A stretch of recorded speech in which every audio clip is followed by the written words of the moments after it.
오늘도 이렇게 새벽을 깨우신 모든 분들에게 하나님의 은혜와 복이, 하나님의 평강이 충만하게 임하게 되길 간절히 축원드립니다. 마지막 이제 시간이 다가오고 있습니다. 계속해서 수고하신 우리 청년들 찬양팀 수고 많습니다. 고맙습니다. 우리 미디어 봉사부에서 수고 많으십니다. 새가족 부원들 수고 많으십니다. 우리 차량 봉사로 힘쓰시는 분들 고맙습니다. 감사합니다. 우리 옆에 분들 활짝 웃으면서 이렇게 한번 인사해 주시기 바랍니다. 이제 며칠 남지 않았습니다. 끝까지 힘냅시다. 예, 아유, 고맙습니다. 감사합니다. 우리 여호수아서 23장을 만나게 되었습니다. 이 23장은 이제 여호수아가 마지막 당부를 하는 모습이 기록되어 있습니다. 23장 1절 2절에 기록된 대로 이제 여호수아가 모든 하나님의 백성들을 모아두고 그 장로들과 수령들과 재판장들과 관리들을 불러두고 인생을 살면서 가장 중요했던 이야기를 지금 펼쳐내고 있습니다. 이것을 우리는 흔히 유언이라고 말하게 되죠.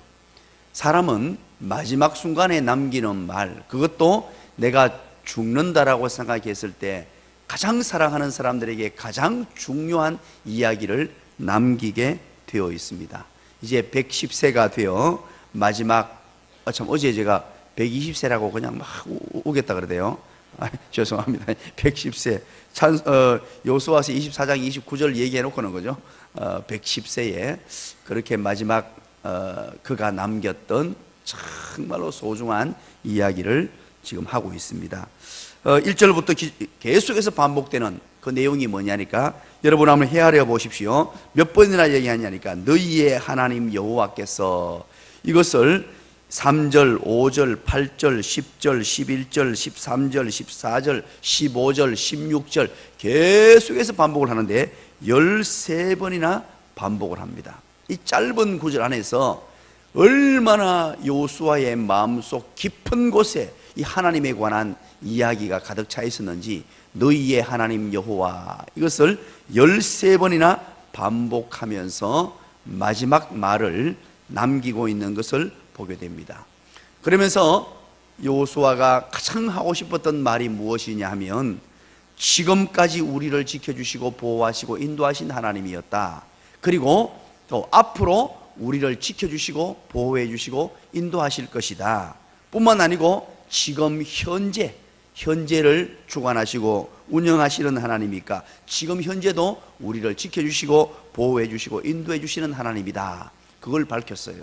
그리고는 이제 무엇을 얘기하느냐, 그러면 우리가 어떻게 살아야 할 것인가 하는 것을 4가지로 밝혀주고 있는데요. 6절입니다. 6절, 그러므로 라고 시작합니다. 그러므로 너희 하나님 여호와께서 과거도 미래도 현재도 지켜주실 것인데, 그러면 우리가 어떻게 살아야 할 것이냐. 그러므로 6절 우리 다 같이 생각하면서 한번 읽겠습니다. 시작.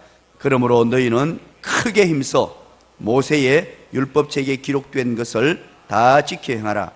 그것을 떠나 좌로나 우로나 치우치지 말라. 아멘. 어떻게 살 것이냐? 첫 번째, 바로 하나님의 말씀을 삶의 한복판에 두라고 말씀하세요. 그 어떤 것보다 이 땅을 살아가다 보면 소중한 것도 많고 중요하게 여겨야 될 것도 많고 여러 가지 교훈도 많고 인생의 철학, 사상, 또 물건들, 수많은 일들이 있고 수많은 중요한 것들이 있지만 그것들보다도, 그 어떤 것들보다도 중요한 것, 너희는 크게 힘써야 할 것이 있다. 이 땅을 살아가면서 크게 힘쓰고 또 힘쓰고 또 힘써야 될 것이 있다. 그게 무엇이냐? 바로 하나님의 말씀을 인생의 삶의 한복판에 두라는 것입니다. 오늘 본문에서 모세의 율법책에 기록된 것을 다 지켜 행하라. 그것을 떠나 좌로나 우로나 치우치지 말라라고 하시는데, 이 말씀은 이렇게 해석되는 말씀입니다. 하나님의 말씀이 여러분의 삶의 한복판에 두십시오. 이 말씀이 여러분의 삶의 동기가 되게 하십시오. 이 말씀이 여러분의 삶의 원리가 되게 하십시오. 이 말씀이 여러분의 삶의 능력이 되게 하십시오. 이 말씀이 여러분의 삶의 초점이 되게 하십시오. 이 말씀을 따라 좌로나 우로나 좌로나 치우치지 말게 하십시오. 모세의 율법책에 이 성경에 기록된 말씀을 그대로 지켜 행하십시오 라고 힘주어서 여호수아가 마지막 유언을 지금 남기고 있는 것입니다. 가장 사랑하는 자기 자녀들에게, 후손들에게 떨리는 목소리로 아마 이야기했을 것입니다. 그의 가슴에 뜨거운 불을 가지고 이야기를 했을 것입니다. 하나님 말씀을 삶의 한복판에 두십시오. 여러분, 여호수아가 처음 부름받았을 때 여러분 기억하십니까? 여호수아서 1장을 시작하면서 모세가 죽었습니다. 위대한 하나님의 사람 모세가 죽고 난 뒤에, 그 리더십을 승계받고 난 뒤에 그가 얼마나 두렵고 힘들었겠습니까? 그때 하나님께서 그에게 들려주신 말씀입니다. 오직 강하고 담대하여 나의 종 모세가 너에게 명령한 그 율법을 다 지켜 행하라. 그 율법을 붙들어라. 우로나 좌로나 치우치지 말라. 그리하면 네가 어디로 가든지 형통하게 될 것이다. 이 하나님의 약속의 말씀을 받았습니다. 그 약속의 말씀을 받고 난 뒤에 지난 세월을 살아오면서, 지난 가나안 점령, 이 모든 여정, 가나안 땅 분배, 이 모든 여정을 살면서 그는 그의 삶을 지배했던 것이 바로 하나님의 말씀이었습니다. 여러분 한번 기억해 보시기 바랍니다. 여호수아가 언제 움직였고 언제 승리하고 언제 큰 능력을 경험했는지, 그것은 바로 여호와께서 여호수아에게 이러시되, 그게 말씀의 표대였고 잣대였으며 나아갈 방향이었습니다. 늘 우리는 큰 일을 만날 때, 우리는 가나안 땅 점령하면서 어마어마한 일을 만나고 중요한 일을 만나고 여리고성을 무너뜨리고 요단강이 무너지고 아이성이 무너지고 이런 일들을 바라볼 때 어김없이 등장하는 내용이 여호와께서 여호수아에게 이러시되, 그 말은 하나님의 말씀을 푯대로 삼았다는 뜻입니다. 하나님의 말씀을 삶의 중심에 두었다는 것입니다. 하나님의 말씀이 삶의 동기가 되었고 하나님의 말씀이 삶의 원리가 되었다는 말씀입니다. 단 한순간도 그렇게 살지 않은 적이 없었어요. 그러나 단 한 번 아이성에 실패했던 그 원인이 무엇이었습니까? 하나님의 말씀이 그의 삶의 중심이 되지 않았던 때, 하나님 말씀 없이 작은 성이라고 그냥 나아갔다가 실패를 경험했던 것이죠. 여호수아는 첫 하나님 승계를 받고부터 단 한순간도 하나님의 말씀 없이 나아가지 않았습니다. 하나님의 말씀을 삶의 한복판에 두었습니다. 말씀이 그를 지배하게 하십니다. 이것은 무엇입니까? 하나님의 말씀을 삶의 한복판에 두라는 말씀이 무슨 의미입니까? 그것은 구체적으로 말씀드리면 하나님의 말씀을 공부하라는 것입니다. 하나님의 말씀을 암송하라는 것입니다. 하나님의 말씀을 읽으라는 것입니다.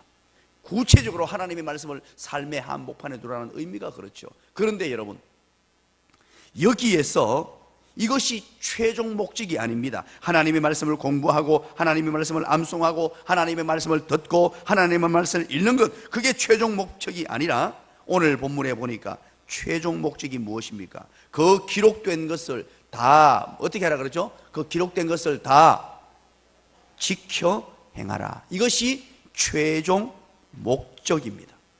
하나님의 말씀을 열심히 읽고 듣고 암송하고 말씀을 가까이 하는 삶을 사는 것, 그것이 중요합니다. 그 말씀이 삶의 한복판에 서도록 하는 것 중요합니다. 그러나 거기에서 멈추는 것이 아니라 최종 목적지가 바로 그 말씀을 지켜 행하는 것입니다. 처음 여호수아가 하나님의 말씀을 받았을 때도 이 율법책을 내 입에서 떠나지 말게 하며 주야로 그것을 묵상하여 그 안에 기록된 대로 다 지켜 행하라. 여호수아서 1장 8절 말씀이었죠. 그리하면 네가 평탄하게 될 것이라, 네가 형통할 것이라. 강조는 행하라는 것입니다. 행하라. 요한계시록의 말씀을 우리는 기억합니다. 1장 3절, 이 예언의 말씀을 읽는 자와 듣는 자와 그 가운데 기록한 것을 지키는 자는 궁극적으로 가장 강조점이 있는 것이 바로 지키는 자입니다. 읽고 듣는 것도 중요한데 그 가운데 기록한 것을 다 지키는 자는 복이 있나니 라고 요한계시록 1장 3절의 말씀을 우리에게 가르쳐 줍니다. 그렇습니다. 하나님의 말씀을 지켜 행하는 것을 우리는 무엇이라고 부릅니까? 따라서 합니다. 순종이라고 부른다. 순종입니다. 다른 것이 순종이 아니라 하나님의 말씀을 그대로 내 삶에 지켜 행하는 것을 순종이라고 합니다. 이것을 우리 교회에서는 이렇게 또 아름다운 언어로 바꾸어 놓았습니다. 여러분, 말씀을 적용할 때 가장 중요한 것, 우리 큐티 할 때, 말씀 묵상을 할 때 두 기둥이 있다 그랬죠. 우리 큐티 할 때 두 기둥을 반드시 기억하라. 두 기둥이 뭐라 그랬죠? 한 가지는 시작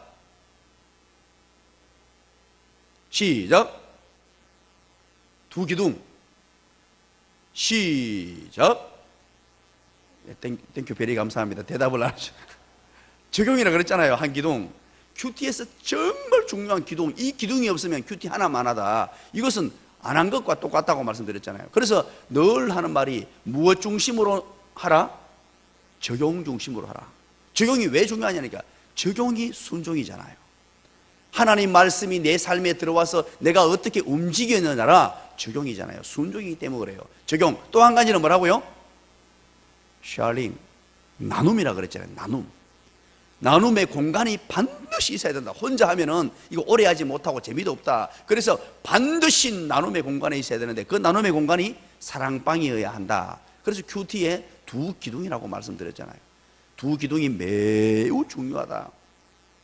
말씀 묵상하면서도 여러분, 우리가 말씀을 읽었습니다. 말씀을 내 삶 속에 받아들였습니다. 내 개인적으로 그 말씀을 깊이 있게 묵상했습니다. 그렇다면 반드시 따라야 되는 것, 여러분, 읽는 자와 듣는 자, 거기에서 멈추는 것이 아니라 반드시 지키는 자가 되기 위해 적용을 하는 것이에요. 적용은 구체적으로 그냥 대충 얼버무리듯이 하는 것이 아니라 아주 구체적으로. 그래서 적용이 얼마나 중요한지 몰라요. 적용은 이 원칙이 있습니다. 적용의 이 원칙, 순종의 이 원칙, 그것은 바로 무엇입니까? 신속철저. 그날 받은 말씀은 그날 바로 신속하게, 그리고 대충 적용하는 것이 아니라 철저하게 하나님 말씀 받은 대로 그렇게 적용하는 것입니다. 사랑하는 여러분, 여호수아는 바로 순종의 사람이었습니다. 철두철미하게 하나님 말씀을 받고 상명하복의 자세로 그의 삶을 살았습니다.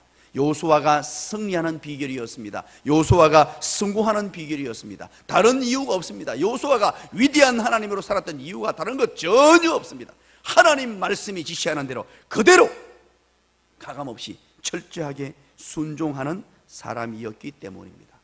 자, 이제 한번 복습을 해보겠습니다. 실력은, 대답해 보십시오. 실력은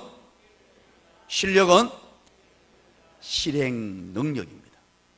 말씀을 그대로 행하는 사람, 실력이 다른 것이 아니라, 우리 그리스도인의 실력이 다른 곳에서 나오는 것이 아닙니다. 말씀을 받고 말씀을 그대로 행하면 때로는 그 말씀이 어렵고 힘든 것일지라도 요단강을 건너라, 제사장이 앞장서서 발을 담그라, 실행할 때 실행 능력으로 기적이 나타나요. 여리고성을 돌아라. 그럼 아이고 이거 안 되는데요, 이게 무슨 말도 안 되는 얘기를 합니까? 그게 아니라 돌았을 때, 돌고 돌았고 마지막 6바퀴 7바퀴를 돌고 그리고 큰 소리를 냈을 때 그리스도인의 실력이 나타나요. 그의 삶의 기적이 나타나고 그의 삶의 권능이 나타나고 일반 사람들과 세상 사람들이 따라올 수 없는, 범접할 수 없는 실력자가 되는데, 그게 어떻게 나타나느냐? 실행 능력이에요. 그렇게 살아갈 때 그리스도인의 힘이, 그리스도인의 권능이 남들이 감히 따라오지도 못하는 그런 어마어마한 실력을 갖춘 사람이 된다는 것이요. 자, 그리고 두 번째입니다. 우리 8절을 한번 볼까요? 8절 다 같이 봅니다. 시작. 오직 너희의 하나님 여호와께 가까이 하기를 오늘까지 행한 것 같이 하라. 아멘. 여기에서 가까이 하다라는 단어를 오늘 본문에서 중요하게 다루고 있습니다. 이 가까이 하다라는 단어는 친근하다, 우리 개역 한글판에는 친근히 하라 이렇게 번역하고 있었죠. 이 단어는 히브리어로 아주 깊이 짜여진 관계를 얘기하는 거예요. 아주 깊이 짜여진 관계. 성경은 여러분 읽을 때 중요한 관점이 있습니다. 성경을 보실 때 구속, 사적, 관점을 비롯하여 중요한 관점이 있는데 그 중에 한 가지가 뭐냐 하면 바로 이 관계의 책입니다. 관계의 책. 특별히 하나님과 나와의 관계를 다루고 있는 책입니다. 오늘 요수아는 마지막으로 남기는 말이 무슨 말이냐니까 하나님과의 관계를 아주 깊이 있게 짜여진 관계로 만들어야 된다. 적당한 관계가 아니라 밀도 있는, 심도 있는, 깊이 있는 관계, 하나님을 가까이 하는 삶을 사는 것이 가장 복된 삶이다, 이런 얘기를 합니다. 사랑하는 여러분, 여러분과 저는 잘 압니다. 누구를 가까이 하느냐에 따라서 삶의 방식이 바뀐다는 것을 압니다. 흔히들 우리는 이런 얘기를 합니다. 친구를 보면 그 사람을 알 수 있다. 자, 여러분 누구와 가장 친하게 지내고 있습니까? 누구와 가장 친한 친구입니까? 그 친구가 여러분의 거울입니다. 그 친구, 아이고 나는 아닌데요, 그 친구하고 전혀 다릅니다, 친하게 지내지만 아닙니다, 천만에요, 만만의 콩떡입니다. 여러분들 부정해도 그 가장 가까이 지내는 친구가 여러분들과 가장 닮은 사람이에요. 여러분의 모습이 그대로 투영되는 사람입니다. 왜냐하니까 인간관계에서 가까이 지내는 사람은 어쩔 수 없이 영향을 주고받게 됩니다. 흔히들 우리는 이런 얘기를 합니다. 부부가 한 몇십 년 같이 살면 어떻게 된다 그러죠? 시작. 닮는다 그래요. 왜냐하니까 얼굴이 속 닮는다 그 말이기보다도 어떤 얼굴은 전혀 다르게 생겼는데 풍기는 이미지나 뉘앙스나 때로는 얼굴이 다르게 생겼음에도 불구하고 표현법이나 어떤 상황을 만났을 때 대처하는 얼굴 형태나 이 어떤 요게 세포가 하나하나가 닮게 되어 있어요. 왜? 늘 같이 보고 사니까 영향을 주고 받았기 때문에 그래요. 그래서 누구를 가까이 하고 사느냐가 얼마나 중요한 줄 아십니까? 여러분 하나님을 가까이 하면요 하나님을 닮게 되는 줄 믿으시기 바랍니다. 하나님의 모습을, 하나님의 형상을 닮을 수밖에 없어요. 또한 그것뿐만 아니라 하나님을 가까이 하는 사람과 가까이 하면, 하나님은 물론이고요 하나님을 너무 사랑하고 하나님을 정말로 최고로 여기는 사람과 늘 가까이 하면 그 사람 또한 하나님을 닮게 되어 있습니다. 자, 오늘 이 시간 여러분 가만히 한번 생각해 보시기 바랍니다. 여러분의 삶에, 여러분 주변에 늘 함께하는 사람이 어떤 종류의 사람인가? 만약에 그 사람이 늘 부정적인 얘기를 하고 좋지 않은 얘기를 하고 원망과 불평과 한숨만을 내쉬는 사람이고 비판적이고 다른 사람을 중상하는 얘기, 중상하고 모략하는 얘기들, 이런 얘기들을 계속 하고 있으면서 속으로 아이고 나는 저렇게 살지 말아야지 그러면서 늘 가까이 하고 있습니까? 그렇다면 그 사람, 여러분 죄송한 얘기인데 그 사람하고 여러분 똑같은 사람이에요. 부정하지 못합니다. 여러분 속으로 지금 에이 목사님 아닙니다, 그거는 나는 옆에 사람 그렇게 해도 나는 절대 안 합니다. 여러분 천만에요. 원래 입냄새는 자기가 몰라요. 다른 사람은 입냄새 다 아는데 자기만 그 냄새를 몰라요.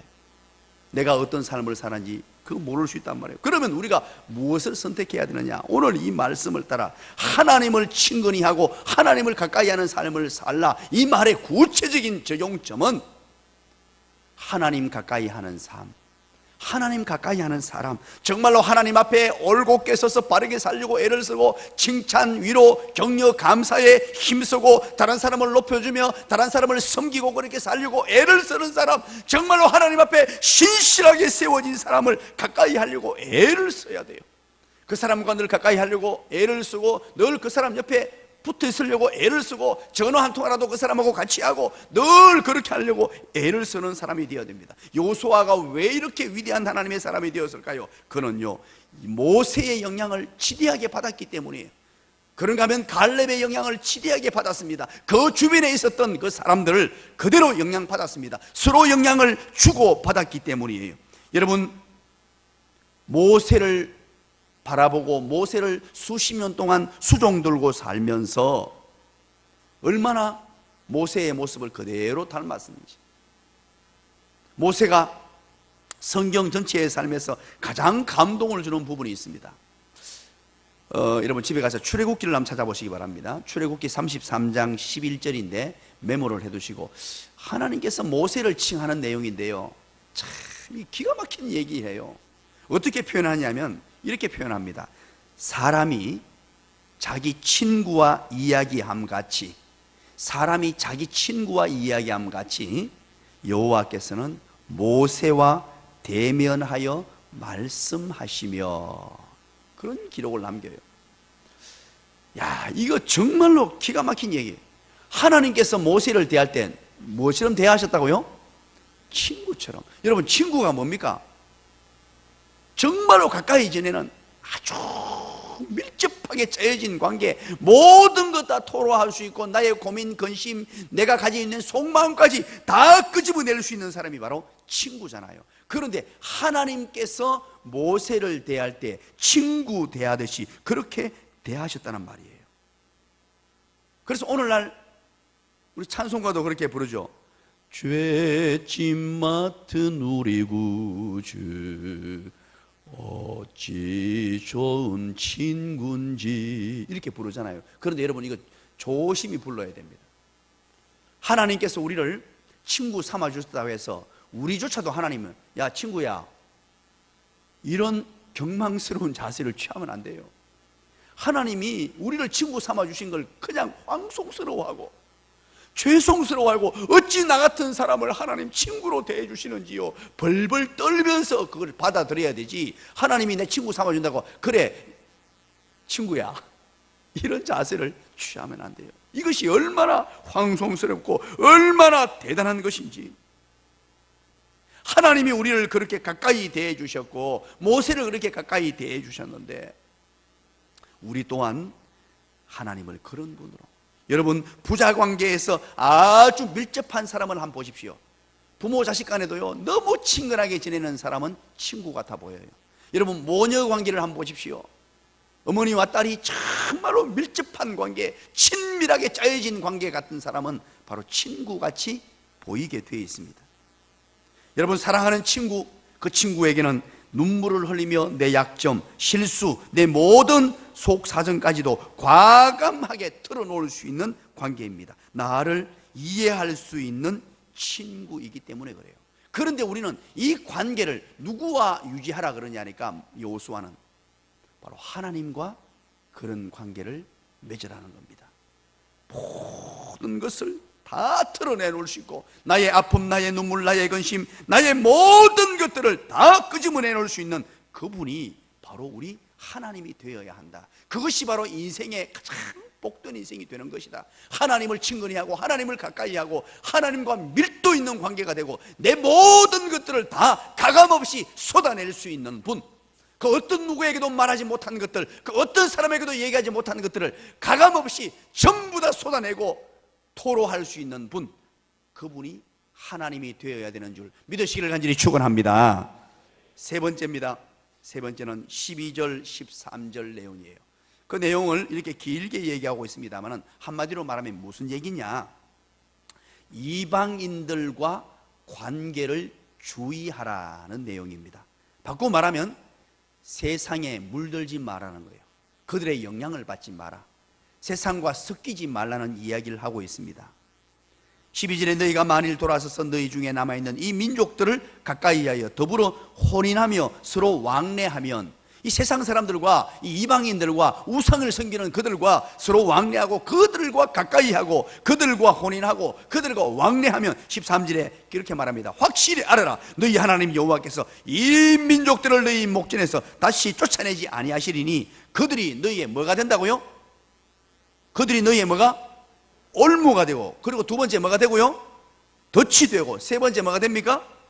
옆구리에 채찍이 되면, 네 번째 뭐가 됩니까? 눈에 가시가 된다는 거예요. 이게 결국 우리 인생을 발목 잡는 것이 된다. 우리 인생을 불행의 늪으로 빠뜨리는 게 된다는 거예요. 네 가지를 강조하면서 여러분 눈 속에 가시가 들어가 보십시오. 눈에 작은 티끌 하나 들어가도 이게 얼마나 아픈데 눈에 가시가 들어가는 것처럼 어려움이 될 것이고, 이 삶의 올무가 되어가지고요, 올무가 돼가지고 우리를 붙들게 되고 덫이 되고 옆구리에 채찍이 되고 인생을 살아가는데 심각한 장애물이 되고 인생을 불행으로 빠뜨리는 그런 요인이 될 것이니까 이방인들과 섞이지 말라는 거예요. 섞이지 말라는 말은 무슨 말이냐니까 그들의 영향을 받지 말라는 뜻입니다. 특별히 그들과 가까이 하면, 그들과 늘 근접해 있으면 그들의 말을 따라하게 됩니다. 그들의 사상, 그들의 철학, 그들의 어떤 사고를 따라하게 되고, 예수 믿는 사람이 하나님의 말씀, 하나님의 그 말씀이 지배하는 대로 사는 것이 아니라 성경적 세계관과 성경적 가치관을 가지고 사는 것이 아니라 세상 사람들과 똑같아지는, 남을 짓밟고 승호하려고 애를 쓰고 돈 벌이기 위해서 어떤 남을 억누르는 삶을 살고, 하나님 말씀대로 가난한 사람, 소외된 사람을 섬기며 정당하게 정직하게 사는 삶이 아니라 세속적으로 남들이 그렇게 사니까 나도 그렇게 살아도 괜찮다는 식으로 그렇게 살아버리는 어리석음을 금하게 된다는 것입니다. 성경에 왜 불신자와 혼인을 금하는 줄 아십니까? 왜 불신자와 결혼을 못하게 하는지 강력하게 말하는지 여러분 아십니까? 다른 이유가 아닙니다. 그들의 영향을 받아서 망하는 길로 가기 때문에 그래요. 결혼 제도는 이 부부관계가 가장 밀접한 관계인데 영향을 받을 수밖에 없어요. 불신자와 만나 살게 되면 그들의 영향을 받고 그들의 사고와 그들의 체계, 그러다 보면 잘못하면 우상 숭배하기까지 하게 돼요. 그 실패의 사례를 우리는 어디서 보게 됩니까? 솔로몬을 통해서 보게 되지 않습니까? 솔로몬은 출발할 때 지혜의 왕이었습니다. 하나님이 주시는 지혜로 정말로 멋진 삶을 살 수 있는 그였는데, 그의 정책이 바로 이방 나라와 우호 정책을 썼습니다. 화평 정책을 써가지고 모든 주변 나라들과 우호하게 지내겠다고 전부 그 집에 그 나라의 왕들의 딸들과 결혼을 해요. 수많은 나라 왕들 딸들을 다 하나님의 백성 사는 곳으로 데려와서 결혼 정책을 쓰다가 그가 망하게 됩니다. 이유가 다른 것 아니었어요. 그 지혜롭고 그 총명한 왕 다윗의 뒤를 이어가지고 그 은혜와 복을 받아 누리고 어마어마한 축복의 주인공이 되었으며, 가지지 못한 것 없는 땅도 가장 넓은 땅을 소유하고요, 정말로 평화의 왕으로 솔로몬 샬롬 아닙니까? 샬롬, 평강의 왕으로 어마어마한 은혜를 누렸던 그가 마지막 말로가 완전히 망가지는데, 그로 말미암아 나라가 두동강이 나게 되고 어마어마한 어려움을 만난 이유가 뭐냐? 바로 오늘 본문의 말씀을 기억하지 못했기 때문이에요. 이방인들과 관계를 주의하고 세상에 물들지 말라고 했는데, 좋은 의도로 시작한 것이 바로 여인들 때문에, 여인들이 데리고 온 그 우상 때문에. 여러분, 이 얼마나 무서운 일이었습니까? 솔로몬 그 지혜롭고 하나님 사랑하는 그를 날마다 옆구리를 간지러는 거예요. 옆구리를 왜 간지럽니까? 여러분, 제가 말씀드렸죠. 왜 옆구리를 간지러죠? 이유가 뭐죠? 시작. 그렇죠, 제일 간지럽기 때문에. 옆구리가 제일 간지러워요. 예쁜 여자들이 맨날 첫날 만나가지고 옆구리 간지러면서 여봉 봉자를 막 띄우면서 한번 간지러 보세요. 어느 남자가 그게 안 넘어갈까요? 안 넘어갈 남자 있으면 자리에서 벌떡 일어났어요. 아무도 없어요. 그러면서 날마다 솔로몬을 꾀오고 그들을 섬기는 우상들을 소개시키고, 그것도 하루 이틀이 아니고요, 평생을 그렇게 살아요. 그러다 보니까 솔로몬조차도 속절없이 무너졌단 말이에요. 그렇다면 우리는 어떻게 살아야 될 것이냐? 세상에 물들이는 것이 아니라 세상을 점령하는 거예요. 복음으로 점령하고 살고 도리어 영향을 끼치며 살아야 되는데, 영향을 받으며 살면 안 된다는 거예요. 그 이야기를 합니다. 여러분, 그러면 우리의 자세가 어때야 됩니까? 세상 사람들과 섞이지 말라, 이 의미는 그들과 단절하고 아예 그들과 대화 나누지 말라, 그 말이 아니에요. 내가 하나님 말씀으로 강자가 되고 난 뒤에, 내가 하나님 말씀으로 든든히 세우고 난 뒤에 강력한 무장을 하고 나서 그들을 복음으로 점령하는 삶의 자세를 갖추어야 됩니다. 마지막 네 번째입니다. 우리 11절 우리 한번 읽겠습니다. 시작. 그러므로 스스로 조심하여 너희 하나님 여호와를 사랑하라. 마지막 결론입니다. 하나님을 사랑하라. 모든 그리스도인의 신앙의 절정은 어디에서 드러나느냐? 이 고백을 하게 돼요. 주님 사랑합니다. 주님 사랑해요. 주님 사랑해요. 말하지 않아도 표현 다 못해도 주님 사랑해요. 이 고백이 끊임없이 나오게 되어 있어요.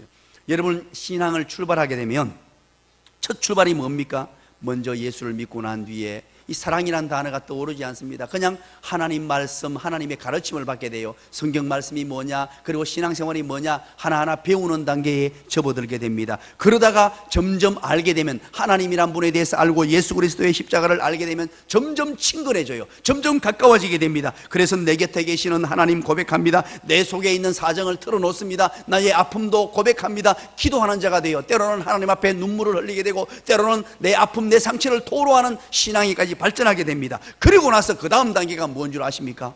바로 드디어 그의 입술 속에, 그의 삶 속에 터져나오는 사랑합니다 주님이라는 단어예요.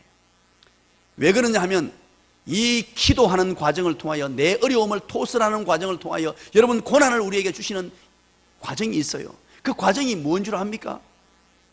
하나님이 어떤 응답에 관심이 그렇게 크지 않습니다. 우리에게 하나님 물질 달라고 나서 하나님 물질 해결해 주세요 막 기도하잖아요. 그거 별것 아니에요. 여러분, 내 병이 걸렸습니다, 병 고쳐주세요, 그거 별것 아니에요. 그 나중에 알아요. 나중에. 우리는 당면한 문제가 너무 커가지고 그것 때문에 하나님 앞에 날마다 나와서 하나님 이거 주세요, 이거 도와주세요, 이것 좀 해결해 주세요. 그런데 하나님의 관심은 어디인 줄 아십니까? 내가 네 얼굴 좀 보고 싶다. 교제에 관심이 있어요. 교제. 내가 네 얼마나 사랑하는 줄 아느냐. 그런데 너는 왜 자꾸 다른 데 신경 쓰고 있느냐. 내 지금 네 얼굴 보고 싶은데. 내가 야야 네 좀 보고 싶다. 내가 네 얼마나 사랑하는 줄 아느냐. 너는 내 끼단 말이야. 너는 내 보배야. 너는 내 종기야.